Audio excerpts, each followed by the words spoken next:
Hello everybody, my name is Azayat, and guys, I'm reading another storybook. Another Winnie the Pooh and Tigger 2 book. I'm gonna show you this storybook of things. If it's Winnie the Pooh and Tigger 2, let's start. This is the map again. This nice thing. Let's read what it says. It's published by Grolier Books, 1996. Disney Enterprises Incorporated. No portion of this book may be reproduced without the written consent of Disney Enterprises Incorporated. Produced by Bumpy Side Books. Printed in the United States of America. ISBN 070 this this thing is so hard. Let's read it. Who's thoughtful spot? Alright, here I go. It was a sunny morning in the 100 acre wood. Pooh was spending it in his thoughtful spot, trying to concentrate. Think, he said to himself, but Pooh's thinking was soon interrupted. Pooh was suddenly bounced on the ground. "Hello, I'm Tigger," Tigger exclaimed. T-I double girl. That spells Tigger. "I know," replied Pooh. "You've bounced me before." "That's right, you're the one who's stuffed with fluff," Tigger remembered. "Well, I've got to go now. I've got a lot of bouncing to do." And before Pooh knew it, Tigger was gone. Tigger bounced and bounced and bounced until he bounced right into Piglet. "Tigger, you scared me," Piglet stammered. "I did," wondered Tigger. "I did," wondered Tigger. "Why, that was just one of my little bounces." "Oh, then, thank you, Tigger," said Piglet. "Yup, I'm saving my best bounce for old long ears," Tigger announced, and off he bounced to see Rabbit. Rabbit was enjoying a quiet morning in his garden when Tigger appeared. He bounced right on top of Rabbit, sending vegetables flying everywhere. Rabbit was very upset. "Why don't you ever stop bouncing?" he asked Tigger. "'Cause that's what Tiggers do best," Tigger said happily. Then Tigger sang a little song. It explained how Tiggers are bouncy because they are made out of rubber and springs. Tigger bounced all over Rabbit's garden as he sang, happy to be the only Tigger in the whole world. Then off he bounced, leaving Rabbit's garden in a mess. Later that day, Rabbit told Pooh and Piglet about his plan to unbounce Tigger.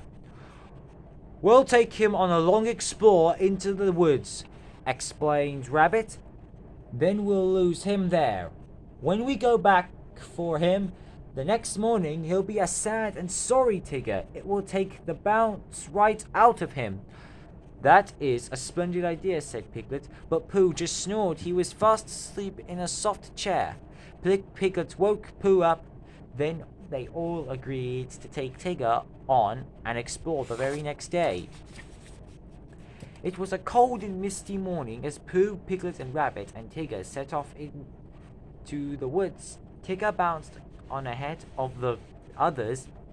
Finally, Rabbit decided it was time to lose Tigger altogether. Rabbit quickly led the others to a hollow log and told them to hide inside. Tigger soon came bouncing back. "Hello," he called, wondering where his friends are gone. Tigger bounced up on top of the log where Rabbit and Pooh and Piglet were hiding. "Hello," he cried again. No one answered. That's funny. They must be lost, Tigger said. So he bounced away to find them. As soon as Tigger was out of sight, Rabbit began leading the way home.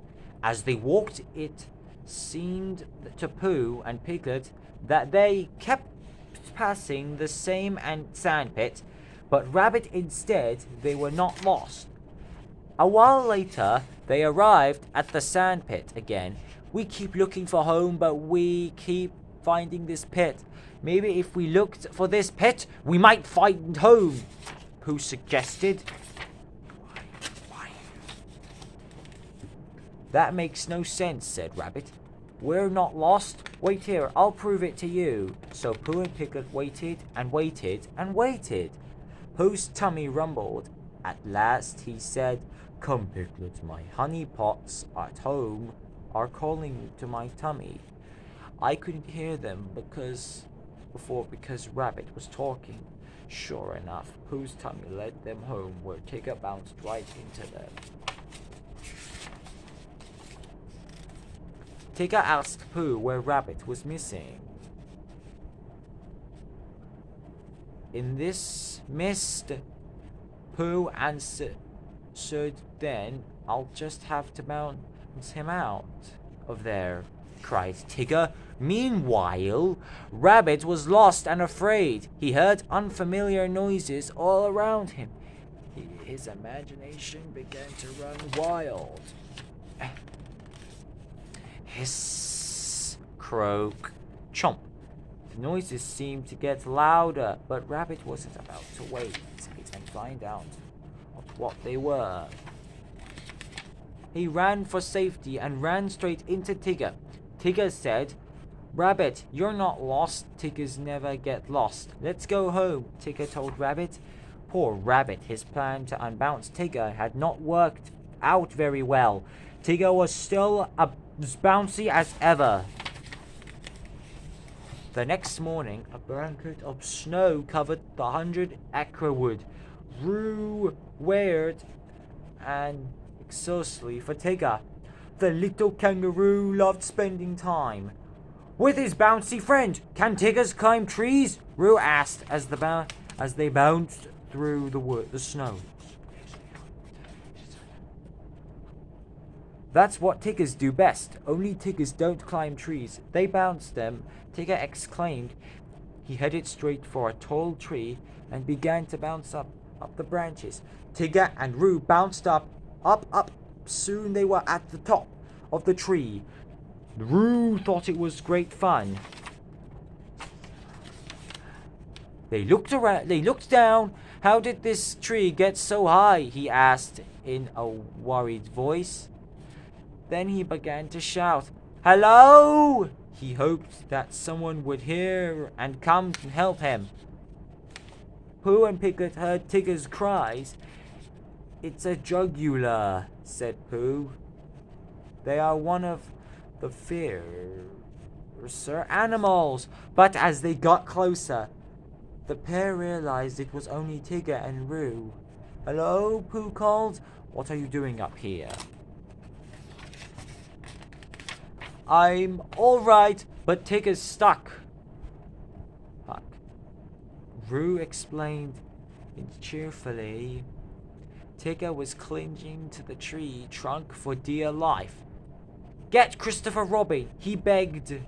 "He'll know what to do." Soon Christopher Robin arrived with Rabbit and Kanga. He instructed the others to hold the sides of his coat to form a little trampoline for Tigger and Roo to jump into. Roo jumped first. That was fun, he squealed. Then it was Tigger's turn. "Tigger, don't jump!" They bounced, he insisted. He was miserable.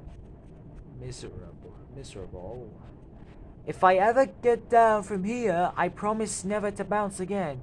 He said. I heard that. Tigger cried, "Rabbit!" Finally, Tigger was convinced to let go. He sailed out of the tree and landed safely among his friends. "I'm so happy. I feel like bouncing," he said. But you promised, Rabbit reminded him. You mean I can't bounce ever again? Tigger asked. Never, Rabbit said. Pleased to have finally unbounced Tigger. Tigger walked away, sad and droopy. I like the old bouncy Tigger best, Roo said. So do I, said Christopher Robin. We all do, don't you agree, Rabbit? Asked Kangaroo. Oh, all right, Rabbit said reluctantly. I suppose I like the old Tigger better too. Tigger came bouncing back.